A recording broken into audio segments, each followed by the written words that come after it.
တင်းရဲ့စံပင်တွေအရမ်းမြင်မြန်ရှည်လာတဲ့အခါတင်းသူငယ်ချင်းတွေကဘလို့လောက်တာလဲလို့တင်းကိုလာမေးကြပါလိမ့်မယ်တင်းအိမ်မှာရှိပြီးသားပစ္စည်း၃မျိုးနဲ့ပဲစံပင်ရှည်မြန်စေပြီးစံပင်ချက်ချင်းကိုတခါတည်းရပ်တန့်စေမဲ့အကောင်းဆုံးသဘာဝစီကိုဖန်တီးနိုင်ပါတယ်ပထမဆုံးကြက်တုံနီတစ်လုံးလိုအပ်ပါမယ်ကြက်တုံနီကိုအသုံးပြုပေမဲ့ဘလို့ကြက်တုံမျိုးစားမဆိုအဆင်ပြေပါတယ်ကြက်တုံနီမှာပါဝင်တဲ့စာလဖာဓာတ်ကကောလာဂျင်ထုတ်လုပ်မှုကိုမြင့်တင်ပေးပြီးဥယျာဉ်ပြားတွေကသွေးလည်ပတ်မှုကိုကောင်းမွန်စေတာကြောင့်စံပင်မွေးမြစ်တွေကိုအာဟာရနဲ့အောက်ဆီဂျင်ပိုမိုရရှိစေပါတယ်ကြက်တုံဖြူငါးမြွာကိုလည်းအတုံးလေးတွေလှီးထားပါကြက်တုံဖြူမှာကြက်တုံနီထက်စာလဖာပိုမိုပါဝင်တာကြောင့်ဒီနည်းလမ်းရဲ့ထိရောက်မှုကိုပိုမိုမြင့်တင်ပေးပါလိမ့်မယ်ပါဝင်ပစ္စည်းတွေကိုဘူးတစ်ခုတည်းထည့်ပါပါဝင်ပစ္စည်းတွေလုံးလုံးမြုပ်သွားအောင်တန်လွင်စီနဲ့ဖြည့်ပါတန်လွင်စီဟာဗီတာမင် EK တွေကိုပေးစွမ်းတဲ့အတွက်ဥယျာဉ်ပြားကျန်းမာရေးကိုကောင်းမွန်စေတဲ့အစွမ်းထက်ပြုပြင်ပေးတဲ့ချက်ပေါင်းတစ်ခုဖြစ်ပါတယ်ရောဆက်ထားသောစီကိုချက်ပြုတ်ခြင်းအိုးတစ်လုံးထဲကိုရေဖန်ခွက်တစ်ခွက်ထည့်ပါအပူကြောင့်ဖန်ဘူးမကွဲစေဖို့အိုးအောက်ခြေမှာအဝတ်တစ်ထည်ခံပါအယောအနှောကိုတေချာစွာမွေရင်းစိန်က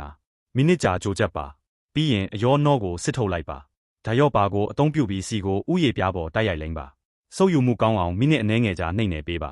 စံပင်ထဲမှာနာရီဝက်ထားပါထို့နောက်အနက်အသက်တို့မဟုတ်ပိုရှန်တဲ့စီတွေကိုဖယ်ရှားဖို့ပုံမှန်အတိုင်းစံပင်ကိုခေါင်းလျှော်ပါဒီနည်းလမ်းကိုတစ်ပတ်နှစ်ကြိမ်ပြုလုပ်ပါဒါဆိုရင်တင့်စံပင်တွေဘလို့မြင်မြန်ဆန်ဆန်ရှည်လာပြီးပုံမပြည့်ပြည့်ဝဝတောက်ပတ်ပြီးတမာလာတယ်ဆိုတာကိုသတိထားမိပါလိမ့်မယ်ဒီနည်းလမ်းကိုတင်ကြိုက်နှစ်သက်တယ်ဆိုရင်အဆင့်သက်မှတ်ပေးပါတင်အားကျန်းမာရေးနဲ့ပြည့်စုံတဲ့ဘဝတစ်ခုကိုပိုင်ဆိုင်ပါစေလို့ဆုတောင်းပါတယ်တင့်ရဲ့အားပေးမှုအတွက်ကျေးဇူးတင်ပါတယ်နောက်ဗီဒီယိုမှာပြန်တွေ့ပါမယ်